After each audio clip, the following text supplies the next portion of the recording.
आप सभी लोग को याद है, और वो याद इसलिए भी ख़ास है क्योंकि हिंदुस्तान के एक अजीम शख्सियतों में से मौलाना वली रहमानी साहब दुनिया से रुखसत हो गए। सिर्फ उनका रुखसत भर होना ही हम लोगों के लिए गम और अफसोस का वक्त नहीं है, बल्कि हमारे रहनुमा थे, सरपरस्त थे, कौमी फ़िक्र के नेता थे। आज हम सब लोग यतीम महसूस कर रहे हैं। बज़ाहिर तौर पर हिंदुस्तान का कोना कोना गमज़दा है, लेकिन हम सब के जहन में एक बात है कि आखिर उनके बाद कौन है वो जिम्मेदारियों को उठाने के लिए तैयार, किसके ऊपर सरपरस्ती होगी हमारे मिल्लत के लोग। हम आपको आज उनसे रूबरू करा रहे हैं। हमारे साथ उनके बड़े साहबजादे जो दीनी तौर पर, दुनियावी तौर पर काफ़ी सलाहियत वाले हैं, और आज से कई साल पहले ही हजरत ने अपने हयात में ही उनके नामों की ऐलान कर चुके थे कि उनके बाद ये जिम्मेदारी वो उठाएगी। तो आइए रूबरू कराते हैं हम आपको उस शख्सियत से जिनका नाम हजरत अहमद वली फैसल रहमानी साहब। आपका खैर मकदम है। मौका ऐसा है कि आपका खैर मकदम करो, लेकिन आवाम इस वक्त चाहती है कि आपसे रूबरू। सबसे पहला सवाल आपसे मेरा ये है, ये वक्त बहुत अफसोस का है, हम सब खामोश है इस वक्त की। न तो खुशी मना सकते हैं, न जश्न मना सकते हैं, न गम मना सकते हैं, क्योंकि ईमान वाले लोग सब हैं। कहीं कहीं तो बहुत सारी चीज़ों के इख्तियारात हम लोग के हाथों में। खुशी इस बात की कि आप हमारे बीच आए हैं, और गम ये है कि हमारा सरपरस्त हमारे बीच से चला। सबसे पहले जो हमारे मिल्लत के लोग इसमें यकीन और कहीं के हौसला टूटा है, उसका भरोसा आप बांध के सबसे पहले तो फिर आगे बात की। कल पॉलिटिकल एक्टिविस्ट होना, और दूसरी चीज़ है किसी ऑफिस को सीख करना। मेरा कोई इरादा ऑफिस को सीख करने का नहीं है, लेकिन मैं जो चाहता हूँ वो ये है कि तमाम लोग हिंदुस्तान के अंदर कॉन्स्टिट्यूशनल के साथ अलाइनमेंट में रहें। यानी अगर कॉन्स्टिट्यूशन में फ्रीडम ऑफ स्पीच है तो उसका सबको एहतराम करना चाहिए, और उसके अलावा यानी अगर कॉन्स्टिट्यूशन में जो लिबर्टीज़ हैं, जो राइट्स हैं, वो ड्यूटीज़ हैं, वो तमाम सिटीज़न को पूरी करनी चाहिए। अभी मेरे पास कोई प्रिपेयर्ड स्टेटमेंट तो नहीं है, लेकिन मैं सिर्फ इतना कह सकता हूँ कि हज़रत ने जो टीम छोड़ी है और जो लोग हैं, जो हज़रत का गोल है, वो हम सब लोगों को पता है। हम सब लोग उस पर कई सालों से काम कर रहे हैं। आपकी मदद के साथ, आपके ताउन के साथ हम लोग उस काम को आगे बढ़ाते रहेंगे। आप हमारा ताउन करते रहिए। मोहम्मद रसूलुल्लाह सल्लल्लाहु अलैहि वसल्लम की एक हदीस कोट करना चाहता हूँ अरबी में। उन्होंने फरमाया, कुल्लुकुम राई व कुल्लुकुम मसऊलुन अन रइयतिही। इसका मतलब है कि हर इंसान एक शेपर्ड है और वो अपने शीप्स को यानी अपने फ्लॉक का जिम्मेदार है। हज़रत ने हम लोगों की जो तरबियत की है वो इसी किस्म की तरबियत की है कि तमाम लोगों को साथ लेकर के चलना है। तो यकीनन चीज़ों में तब्दीलियाँ हों, लेकिन मैं ऐसी चीज़ें एक्सपेक्ट नहीं कर रहा कि इसमें बहुत से लोग बहुत ज़्यादा नाराज़ हो जाएं या कुछ लोग बहुत ज़्यादा नाराज़ हो जाएं।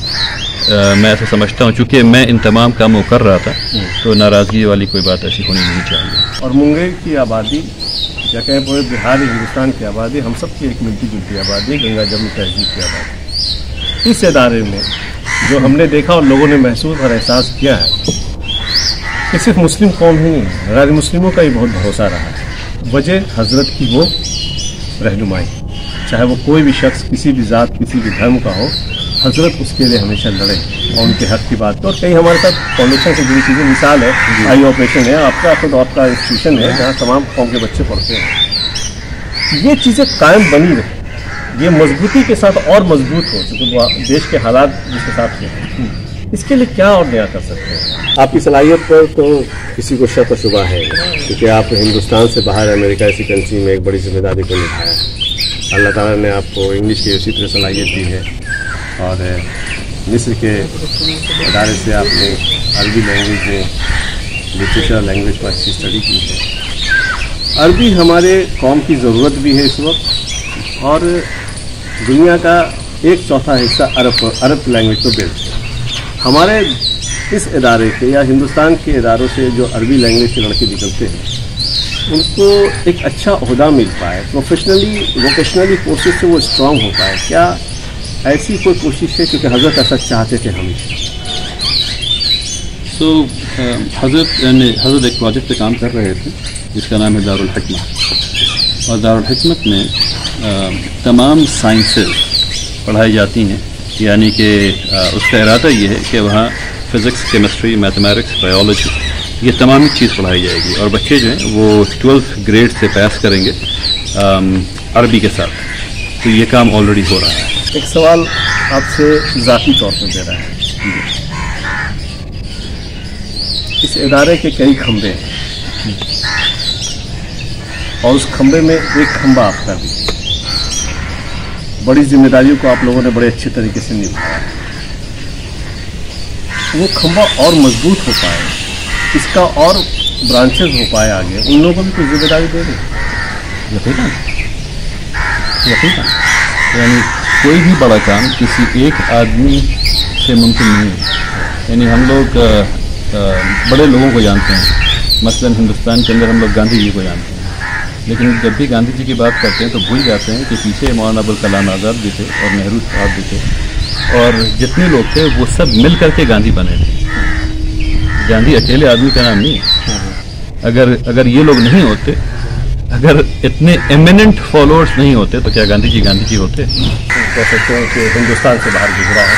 जो आपकी शुरुआती इल्म, जहाँ तक मुझे जानकारी है कि आपने बिहार और हिंदुस्तान से हासिल की, उसके बाद सारे जो आपके प्रोफेशनल और टेक्निकल पढ़ाई हुई है अमेरिका में हुई। और खुशी की बात हम लोगों के लिए ये भी है कि आप कैलिफोर्निया यूनिवर्सिटी के आप लेक्चर भी रहे हैं, और जो हमारे दौर की जो ज़रूरत है इंफॉर्मेशन टेक्नोलॉजी की, उसके लिए बड़े जिम्मेदार रहे हैं। क्या लगता है कि इस्लामिक स्कॉलर की सोच में ये चीज़ें शामिल हो पाई है इस वक्त हिंदुस्तान में, या इसको बढ़ाने की ज़रूरत है, और इसमें आपकी क्या जिम्मेदारी है? आपने तो पिछले कई सालों से देखा कि हज़रत रहमतुल्लाह अलैह इस काम को बहुत बखूबी कर रहे थे और करवा रहे थे। यहाँ तक कि जो मदरसे का निज़ाम है, अगर आप जाकर के उसमें देखें तो हर क्लास जो है वो नई टेक्नोलॉजी से लैस से आरास्ता है। जो नए तरीक़े पढ़ाने के तरीक़े हैं, हज़रत ने उनको सबको इनकॉर्पोरेट करवाया, और जो इंजीनियरिंग और मेडिसिन और तमाम जो नए या साइंसी एतबार से जो इदारे हैं, इन सब जगह पे हज़रत के डायरेक्शन में हम लोगों ने काम किया है। और इसलिए मैं कह सकता हूँ कि उलमा का और साइंस का में कोई तज़ाद नहीं बाकी बचा हुआ है। थोड़ी सी मिसअंडरस्टैंडिंग कहीं हो सकती है, बट हम लोग उससे बाहर आ चुके हैं। ऑलरेडी ऐसा हो रहा है, और उसको आप बढ़ाएंगे। बिल्कुल। तो ये उम्मीद हम लोग करेंगे कि और बेहतर तरीके से इसको आगे बढ़ाया जाए। एक सवाल मेरे जहन में बार बार ये आ रही थी कि एक बड़ा ऑर्गेनाइजेशन, इंस्टीट्यूशन के नाम पर खानका रहमानी का हिंदुस्तान में एक मयार है, और ये सवाल लोगों के भी हमसे रहे कि आप पूछेंगे ये सवाल कि जब सत्ता बदलती है, वैसे ये सत्ता का ट्रांसफॉर्मेशन नहीं है, तो बहुत सारे लोग खुश, बहुत सारे लोग नाखुश भी। हज़रत का जो अपना वे ऑफ लाइफ था, उसमें नाखुश लोग भी उनके सामने लब्बैक होते हैं। उस चीज़ों को कैसे मैनेज करें, क्योंकि ये एक्सपीरियंस सिर्फ उनके पास था जो लेके जा चुके थे। लेकिन मैं सिर्फ इतना कहना चाहता हूँ कि मैं ट्रेंड ऑपरेशन रिसर्च का आदमी हूँ और ट्रेंड प्रोजेक्ट मैनेजमेंट का आदमी हूँ, इसलिए और हज़रत के साथ पिछले कई सालों से लगा रहा हूँ उनके हर प्रोजेक्ट पे, इसलिए मुझे अंदाज़ा है कि ये काम कैसे किया जाता है और कैसे होता है। मेरी खुशनसीबी थी कि मैं लगा रहा, और बहुत ढेर सारे Rahmani foundation, Rahmani 30, B.Ed college वगैरह, जामे रहमानी, इन सारे प्रोजेक्ट्स पे मैं लगा रहा, और मैं अपने उस एक्सपीरियंस को यूटिलाइज़ करूँगा इस काम को आगे बढ़ाने में।